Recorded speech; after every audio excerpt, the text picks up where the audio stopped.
पत्थर तो हर नदी में मिलती है। पानी की धार पत्थरों को तराशती है, इसलिए वह चिकने और गोल हो जाते हैं। तमाम जगहों पर ऐसे ही पत्थरों को शिवलिंग का रूप दिया जाता है।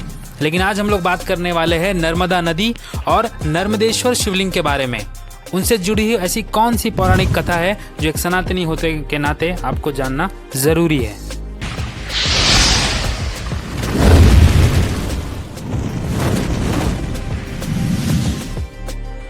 प्राचीन काल में नर्मदा नदी ने बहुत वर्षों तक तपस्या करके ब्रह्मा जी को प्रसन्न किया।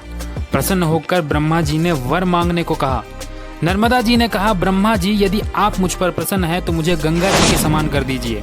ब्रह्मा जी ने मुस्कुराते हुए कहा कि यदि कोई दूसरा देवता भगवान शिव की बराबरी कर ले, कोई दूसरा पुरुष भगवान विष्णु के समान हो जाए, कोई दूसरी नारी पार्वती जी की समानता कर ले और कोई दूसरी नगरी काशीपुरी की बराबरी कर सके, तब कोई दूसरी नदी भी गंगा के समान हो सकती है। ब्रह्मा जी की इस बात को सुनकर नर्मदा उनके वरदान का त्याग करके काशी चले गई और वहां पिलपिलाते गीत में शिवलिंग की स्थापना करके तप करने लगी। भगवान शंकर उन पर बहुत प्रसन्न हुए और वर मांगने के लिए कहा। नर्मदा ने कहा, भगवान तुच्छ वर मांगने से क्या लाभ, बस आपके चरणों में मेरी भक्ति बनी रहे। नर्मदा की बात सुनकर भगवान शंकर बहुत प्रसन्न हो गए और बोले, नर्मदे तुम्हारे तट पर जितने भी प्रस्तर खंड यानी कि पत्थर हैं वे सब मेरे वर से शिवलिंग रूप हो जाएंगे।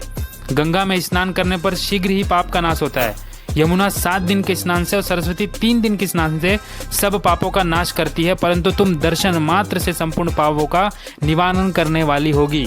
तुमने जो नर्मदेश्वर शिवलिंग की स्थापना की है वह पुण्य और मोक्ष देने वाला होगा। भगवान शंकर उसी लिंग में लीन हो गए। इतनी पवित्रता पाकर नर्मदा भी प्रसन्न हो गई। इसीलिए कहा जाता है नर्मदा का हर कंकर शंकर है। इसी वजह से नर्मदेश्वर शिवलिंग की एक अलग महत्ता है। कमेंट में लिखिए हर हर महादेव।